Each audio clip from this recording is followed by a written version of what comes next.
Hey, hey, hey, Fit Mama. Jen Oliver here, your host of the Fit Mama podcast. This is the work in to your workout.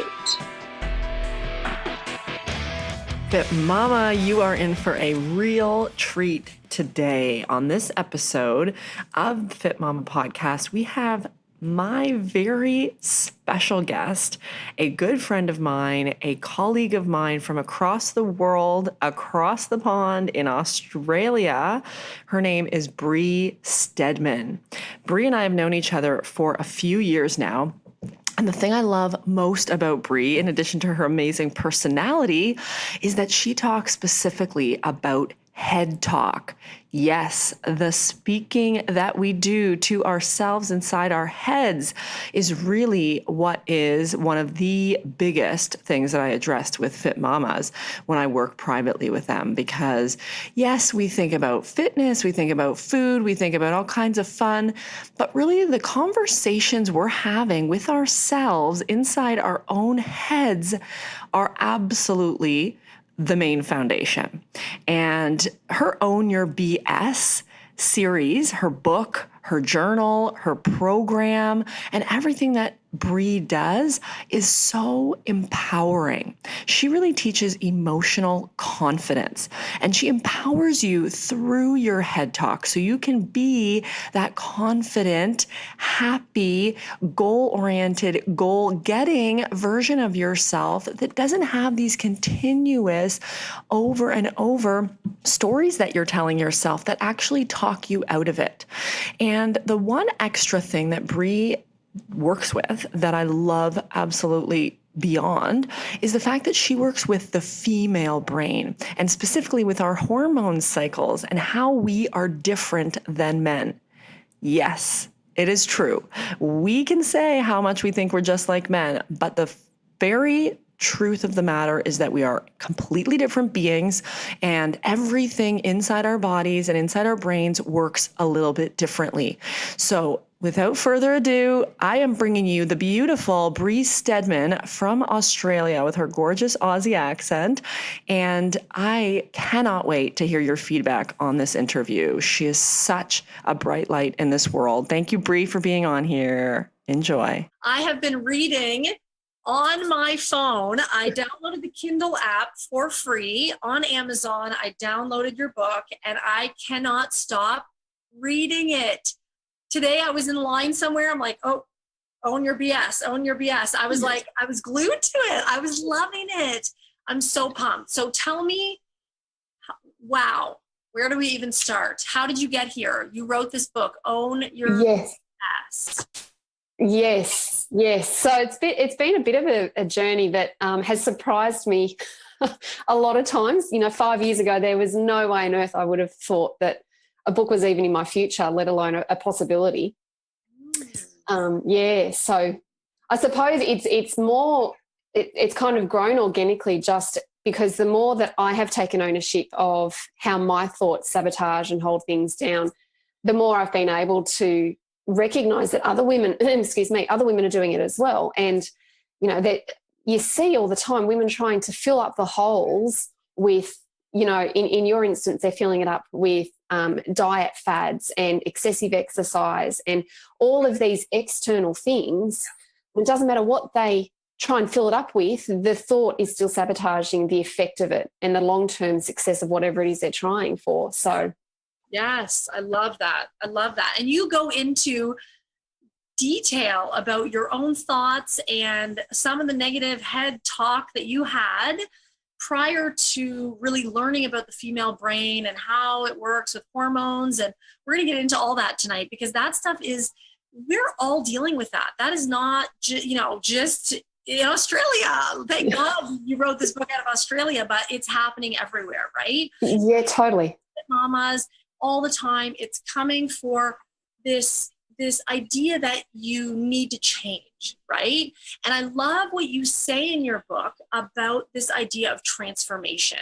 And I myself, as a transformation coach, it's all about you in a bonus way, right? The best part of you, this unveiling of the best you, because every day that you learn new things, you can improve, but you don't have to improve because you don't suck. It's not like you have to change, right? That's it. And that's what I loved. And so Marilyn Shermer is my trainer, and she was, she's one of my most sought after mentors. I love it a bit.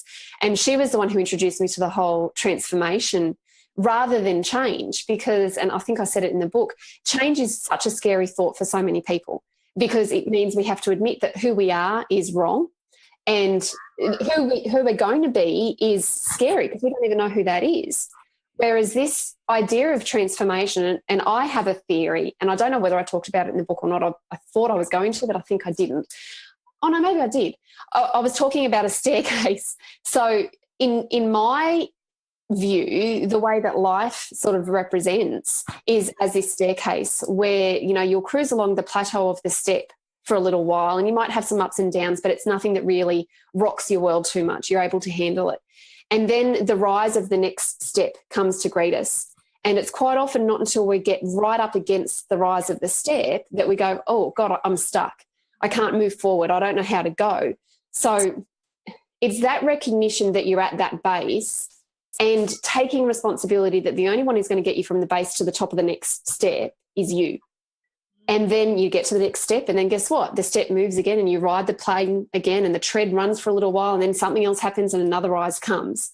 Yes. So the tread can vary in length and the rise can vary in height. But the trick, I think, is being able to recognise before you get completely stuck at the tread, oh, there's a challenge coming. It's an opportunity to grow. What am I going to do now before I feel like I've got no options left?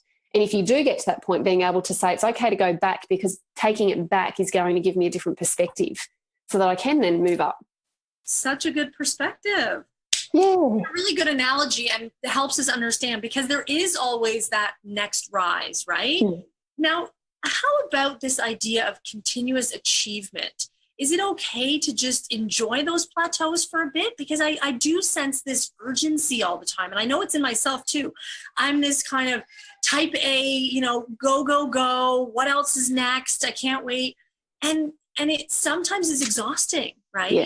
And where do we draw that line? Or where do we know that it's not just BS, or it is? Because that's one thing I know I'm coaching clients on. It's, okay, I'm tired. Is that my BS, or is that legitimate? My body needs to rest. How do I know? Because I'm so in my head, right? Or I'm anxious, or I'm tired. So I think that comes back down to being able to tune into the body as well. Because we as women, we are more intuitive. We are naturally intuitive beings. And too often we get so caught up in here that we forget to listen to that gut space. So I think it's about finding that balance of being able to go into the body and go, okay, this is the thought process. Is there a negative emotion attached to it? Because my body is going to tell me if there's an emotion connected to it. I'm going to feel like crap. And if it's an emotion, okay, that's BS. Let's work with it. Let's do something to reduce the intensity of it so that I can, let it go. If, however, there's no emotion, or the emotion's fairly low, then maybe that's just a sign that you do just need to chill. And particularly with things like guilt. I mean, guilt is such female emotion. Men don't do guilt. I shouldn't say all men, that's a generalization, but the majority of men do not resonate with guilt. It's a feminine-based emotion. And guilt is what stops you from being able to smell the roses. Yeah. And not only just guilt, but also unworthiness. So it's I should be doing X, Y, Z. I should be doing something else instead of smelling the roses. Or I'm not good enough to take this time out. This is not allowed for me. I'm not worth taking a day to just be me. I have to keep pushing because I'm proving myself constantly by proving my worth. Yes. Now, would you say that's all learned behavior, just habit patterns that we've done over and over? What? Oh gosh, I could go into so much. It's a little bit of A and a little bit of B. So it comes as a result of our perceptions of the way that we live and our life experiences, but it also stems from, and later in the book, I know you've just started, you're sort of in the early phases, but towards the end of the book, I start to talk about epigenetics. So epigenetics is this, it's a very valid science that is really picking up a lot of interest at the moment. And there's every university around the world is studying epigenetics. And what they're proving is that minimum 5 generations of emotional baggage are passed from one generation to the next. Now, if you look at the female gender, you've only got to go back to maybe your grandmother's generation, and suppression is like huge. Guilt trips were the way that women were controlled. So yes, it's a learned behaviour, but it's also an inherited behaviour that, because we're females and because of our hormones that trigger these epigenetic switches and these life events that trigger these epigenetic switches, it's not just our stuff. Epigenetics. I was reading an article a couple of weeks ago which really helped me to get it in my head how this works and why it's so important for women to recognise it. So when your mum was pregnant with you, while you were developing as a fetus, your eggs, which are your girls, were also being created while you were still in utero. So however your mum was while she was pregnant with you is also impacting your girls, who were only cells within your fetal body at that time. Now, while you were pregnant with them, the little girls, the potential little girls that they have are being formed in them while they were still in utero to you. So there's 3 generations in one pregnancy that is impacted by the emotional state of that carrying mama. Incredible. Wow. Nuts. And thank you for sharing that. And that kind of is a good segue to the statistic that you do share in the beginning of the book, and one that I have been teaching for a really long time. I remember teaching this to a running group when I was back doing my master's. So it was probably almost 10 years ago now. This idea that we have about 50 to 80,000 thoughts a day. And that's a lot of thoughts. But about 80% of those are just repeats of yesterday. Yesterday. Yep. The same thing. So now you're saying it was the same thing my mom did or said or thought, and her mom said or thought. And I look at my grandma going, we don't think alike. So what am I having to shed that, right? But that's epigenetics, right? That's where there's nature versus nurture, right? Yes. Yeah. So there's nature versus nurture versus genetics, that epigenetic. It's a 3-way kind of pie now. It's not just that clear cut one or the other. And not everything, everything that your mum felt or that your grandma felt is going to be felt within you. It can lay dormant in your body. And this is what happened to me in my book. So I talk about how I had my son and I was all good. And I had my daughter and a bad mood started to come over me. And it was the second pregnancy combined with this really stressful situation that we put ourselves into that activated this genetic conditioning that had been laying dormant in my genes. So you can go your entire life not being angry, as was my case, or not feeling unworthy, and then either a hormonal fluctuation such as pregnancy, puberty for young girls is also another trigger. Perimenopause and menopause is another hormonal trigger. So there are 4 or 5 instances in the average female's life where hormones are going to fluctuate, and this fluctuating hormone can turn on this epigenetic switch. There's also events, and events can be something as minor as an argument with a girlfriend, or something severe like a death or a tragedy or a car accident. So we're prone to these switches being activated many, many times throughout the year. And this is why, and I think, again, I spoke about it in the book where I talked, it's like a switch just went off and I didn't know how to turn it back on. I became angry and I didn't know. I knew that I was overreacting. I knew that I wasn't behaving in the way I wanted to behave, but I didn't know how to turn that reaction off. So it's about being aware of what's actually going on so that you can then address that switch when it happens. Is that not blaming yourself, right? Not feeling that guilt and feeling there's something wrong with me, but instead asking questions, right? Yes. So did you learning questions. How did you go? Like, you didn't know about these switches then? Like, tell me, how did that kind of happen? So it initially started with that whole awareness, and 3 of the most simple questions that a woman can ask herself is, what am I doing? So is there a physical, because, and you want to track this, and I talk about it in the book, and there's a download that you can access where I'm going to encourage you to do it multiple times a day for at least a month so that you can start to see your patterns. So you want to know, what are you doing? If it's a physical task that triggers these thoughts, you want to recognize that trigger so that you can change the trigger. So what are you doing? What are you thinking as a result of what you're doing? What am I feeling as a result of what I'm thinking and what I'm doing? So if you're able to ask yourself those 3 questions every time you start to feel an emotion surface, you then start to understand where the connecting patterns are coming from. And then with that foresight, you can go, okay, well, every time I'm stuck at home with the kids and I'm responsible for cleaning the house, I get angry and agitated because I'm feeling like I don't have support.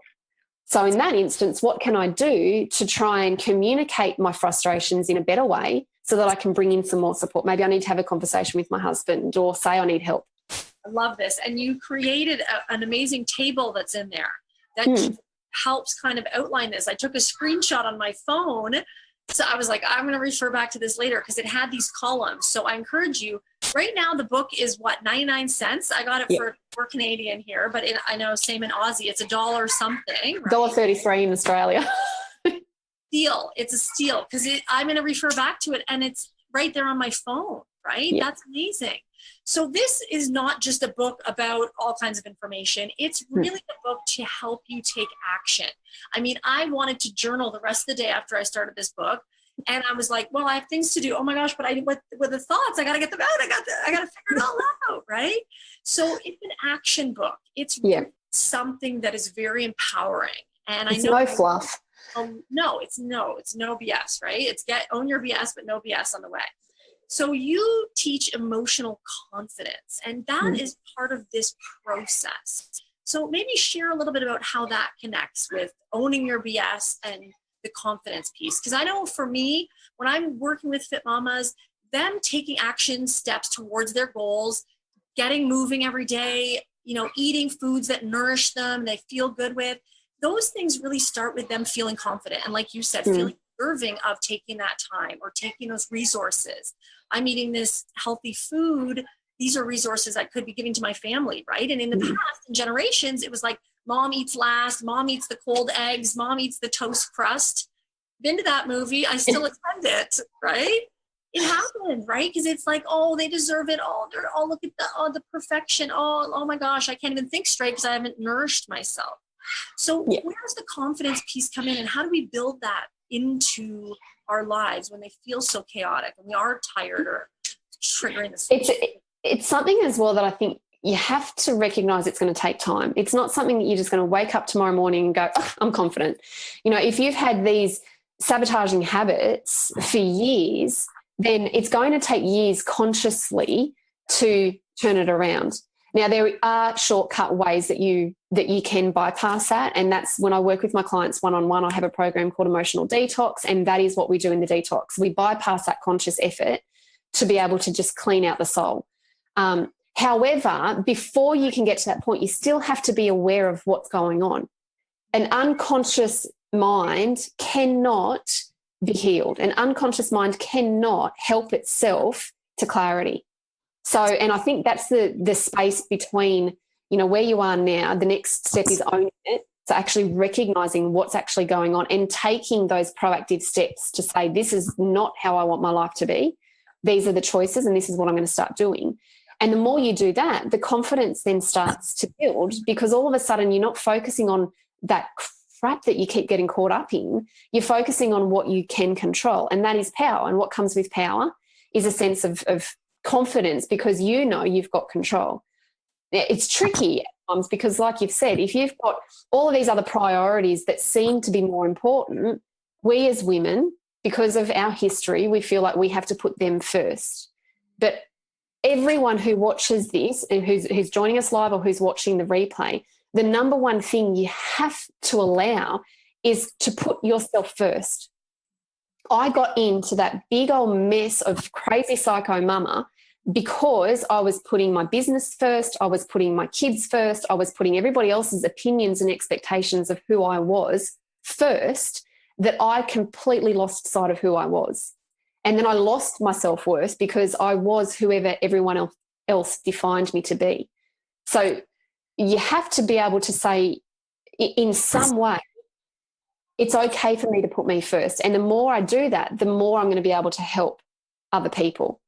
Yeah. There was a saying, and I don't know exactly how it goes, but it's something along the lines of, all of the rivers downstream start by the purest water up top.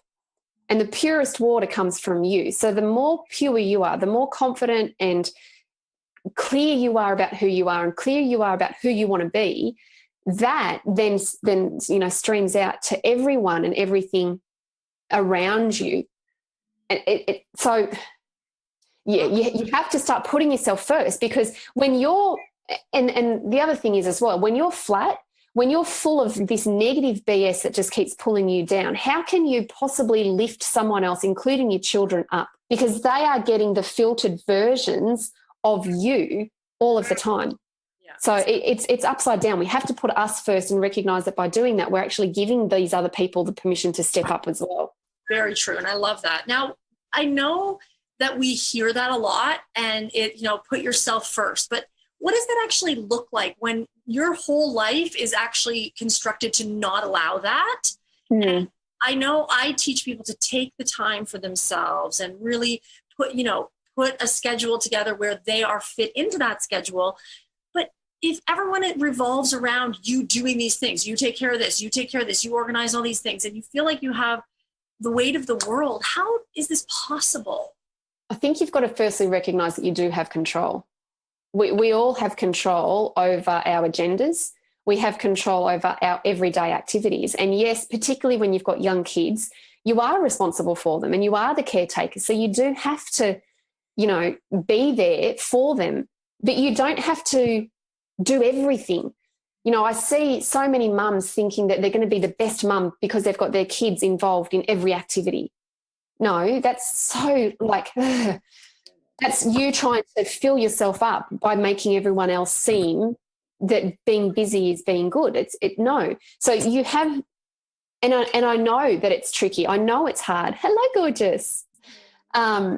Because when my kids were young, so at the time that the book started, we've got another one coming in. I was going to say, I know how challenging it is, because at the time of that crazy psycho mama, when, 5 years ago where the book started, I had a business that I was building. My husband had a business that he was building. We were renovating a house that had no electricity for 3 months. We had no kitchen for 5 months and no bathroom for 2 months. So we had a whole heap of stuff going on. Plus my kids were, at the time, Olivia was between 6 months old and 18 months old, and Blair was between 3 and 5. So juggling a whole heap of different roles, totally get it.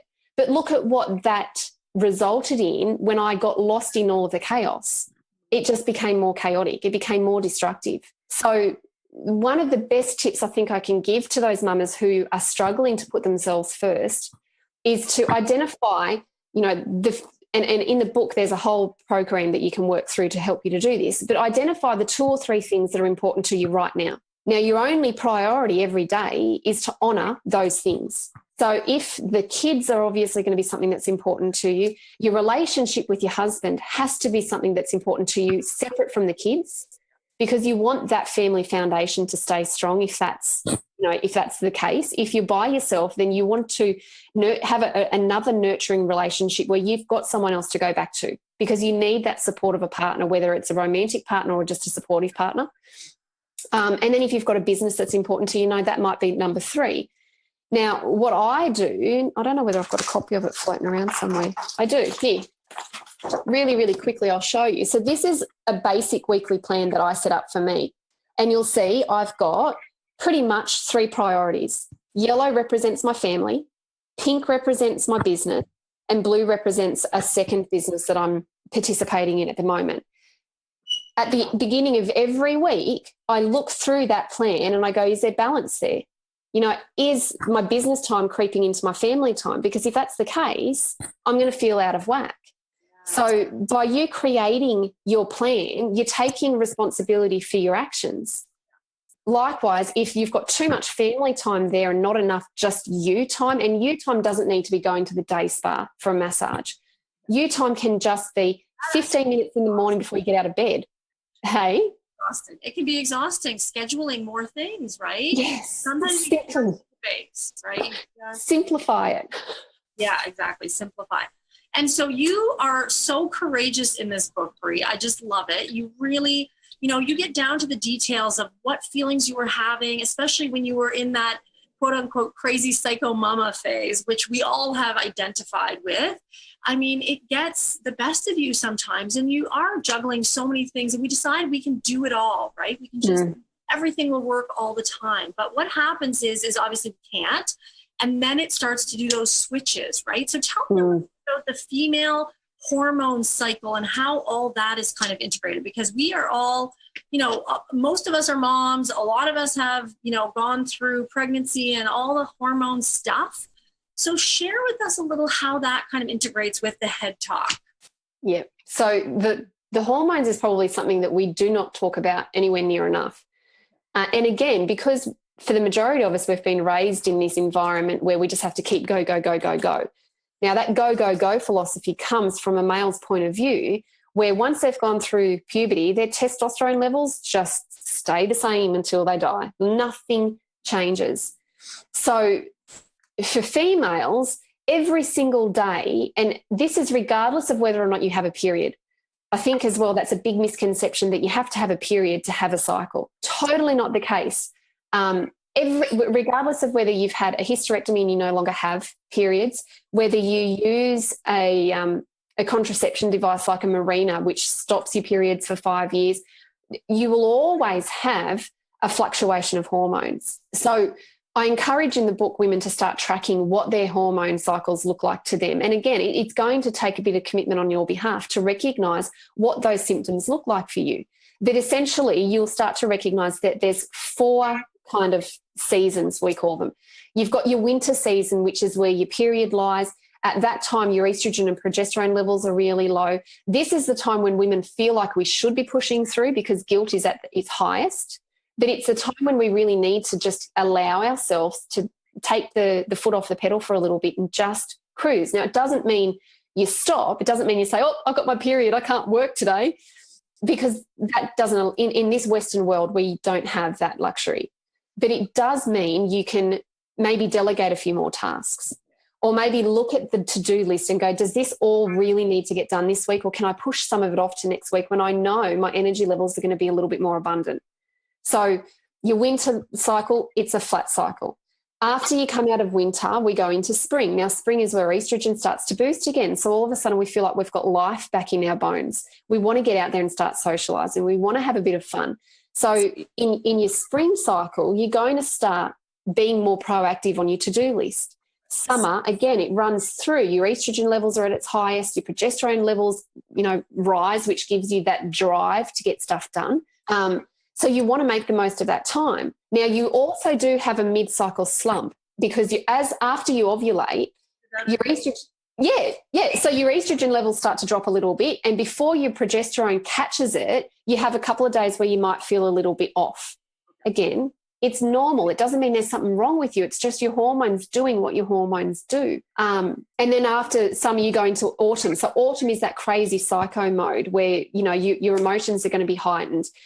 Personal development is not great for you in these periods where you are in your head, because that voice is going to be louder than it is in spring and summer. Good one. And so how does this all play into the head talk? So when we're in the winter mode or we're in the spring and summer, how, are we thinking of more ruminating thoughts? Are we more anxious thoughts? Or how is this playing into that? So spring and summer, generally speaking, your head talk generally drops in spring and summer because you've got more action drive. So rather than getting caught up in thoughts, you'll be just going, God, I don't have time for that. I've just got to get stuff done, because you want to get stuff done. Now, if you're finding that you've lost that inspiration, that drive during your spring and summer, it's also an indicator that maybe you need to go and get your hormones checked, because possibly your progesterone is not functioning the way it needs to. So by getting some help to stabilise your hormones, you'll be able to recreate your cycle and get it rolling properly. And a lot of women, their hormones they're shot.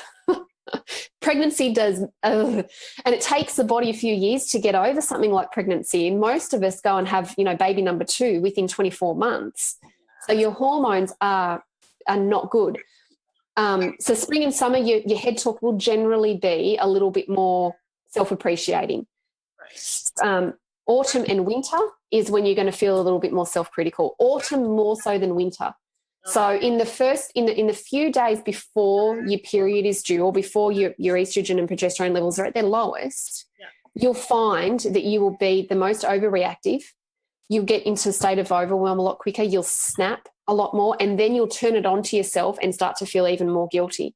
And I know with my clients, they all message me around about week 3 of their cycle and go, nothing's working. I'm having such a bad week. Everything's just falling apart. And it's like, love, when's your period due? Or where do you think you are in your cycle? And they're like, oh, yeah, I think I'm about to hit winter.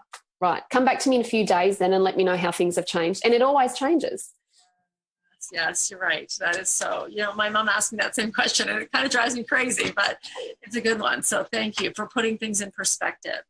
In the book, you talk a lot about journaling. And so I'm just wondering if you can share how that is really valuable with those instances where the head talk is going and you want to actually change it, right? It's not like, okay, well, whatever, I'll just accept it right now. I mean, yes, we can accept it, but how do we get out of it so we can take action or just not take action as we need to?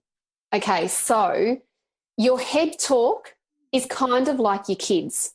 Yeah. All right. So right now, your kids are wanting your attention. Yeah. And so they're all over you. They're trying to say, mama, mama, mama, mama, mama. Your head talk is exactly the same. And while ever it continues to cycle around in the head, it's going to get louder and it's going to get more naughty because all it wants is your attention. It doesn't care what you do with it. It just wants you to say, I see you. And this is why journaling is so powerful, because when you physically take it out of your head and put it down onto a piece of paper, you're bringing the logical part of your brain into the equation. And so all of a sudden your logical brain looks at it and goes, that's a whole bunch of words. Your emotional brain, the head talk brain, goes, thank God someone's heard me. And now 2 things will happen. Either just that physical act of writing it down will be enough for the head talk to go, thank God she's actually heard what I've got to say. I can let it go. Or it'll go, okay, now you've seen it. This is a problem for me. It keeps coming up. What are you going to do about it? And this is why I love journaling, because when you see what you're thinking to yourself in black and white, when I first wrote down those words, I hate being a mum, it was the most confronting sentence I've ever heard myself say. And I burst into tears and I was like, I'm such a bad person. I cannot believe that after the struggle we had to even conceive our kids, I would now feel this way. But when I looked at it on paper, I felt so uncomfortable. And remember, my gut came into it then because I felt sick. I felt crappy. I burst into tears. I then had that emotional, physical reaction that went, this is not good enough. This thought, I deserve better than that, and my kids deserve better than that. So I've got a choice now. I can either allow that thought to dominate or I can do something with it. And that's where, courage, I suppose, does come into it, because you do have to then start doing stuff differently. Nothing changes until something changes. Yeah. And you can only face it for so many times before you're like, this is too painful. This is just too painful to go on. Right. Yeah, sometimes, and I say this to my clients, because you have to be ready to change. So sometimes you have to sit in the shit. There's no other way of saying it. Sometimes you just have to sit in your shit until you're sick to death of yourself. So hit bottom of the barrel. And when you get to that point, that's when you go, nah, I will do whatever it takes. And when you've got that kind of commitment, that's when transformation happens very quickly, because you're committed to doing whatever it takes. That's great. That's great. Well, it looks like these two guys, we're talking to Ms. Bree, and she has a lot of amazing information. We're going to read more about her book and interview her again, because this has been awesome, Bree. Thank you so much. You're welcome. Great to have you here. So your book is out, Own Your BS, the No Guide. So we can find it on Amazon. We're going to link to it under this video.